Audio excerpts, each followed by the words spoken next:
Synthétise, je vais dire qu'il va y avoir deux éléments principaux. Le premier, c'est de faire le lien entre ce que veulent les familles ou les personnes euh, et les professionnels. Et le deuxième, ça va être animer le réseau de professionnels pour qu'ils mettent en œuvre ce qui aura été décidé dans l'interaction avec les demandes et attentes des familles ou de la personne en fonction de ses capacités d'élaboration et de son statut légal, mineur, majeur par exemple. Les interlocuteurs quotidiens, c'est extrêmement varié. Donc c'est tous les professionnels du champ de l'éducatif. Alors déjà, il y a les professionnels du champ éducatif en institution et en milieu plutôt dit ouvert. Après, il y a les professionnels du secteur du soin. Ergothérapeutes, psychologues, orthophonistes, orthoptistes, psychomotriciennes, psychomotriciens, instructrices, instructeurs de locomotion.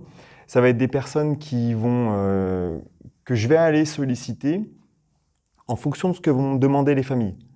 Donc, par exemple, une famille identifie que sa fille va être admise dans un des services.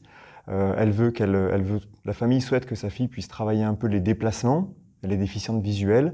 Ben, je vais aller voir le service concerné et puis particulièrement l'instructrice de locomotion. C'est un exemple. Du coup, je vais aller voir avec elle comment elle peut travailler particulièrement cette question des déplacements, la sécurité, le repérage dans l'espace. Après, je vais travailler aussi beaucoup avec tout ce qui est interlocuteur en lien avec la scolarité, puisqu'on travaille beaucoup en inclusion, donc il va y avoir les enseignants référents énormément, des fois aussi les enseignants directs, même si c'est plus rare, c'est plutôt les professionnels qui accompagnent au quotidien, qui interagissent avec les enseignants au quotidien. Je réfléchis, il y en a un que j'ai pas dit en premier, c'est l'évidence même, c'est la famille et la personne elle-même. L'objectif de ce travail pluridisciplinaire, c'est d'éviter les situations où la personne viendrait à un moment donné à être en rupture de parcours. 1. Respecter, entendre l'expertise d'usage de la personne et de ses proches par rapport à la situation de handicap.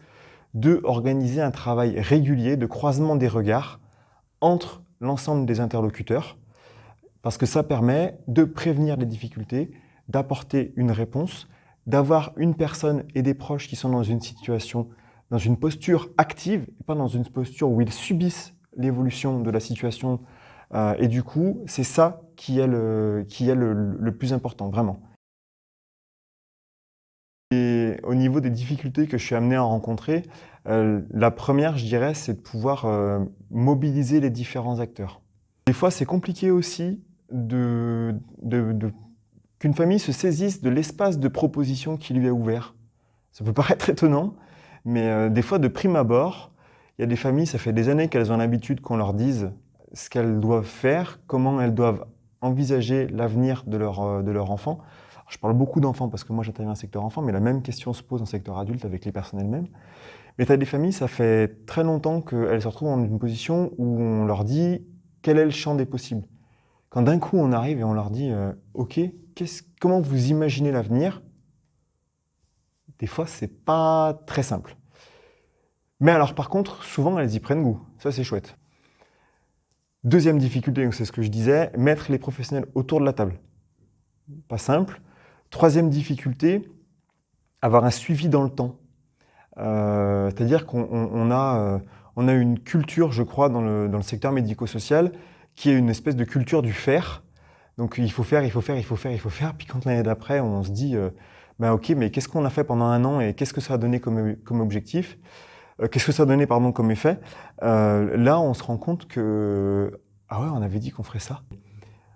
Avoir un suivi dans le temps, prioriser ce qui est à traiter, parce que les deux sont étroitement liés.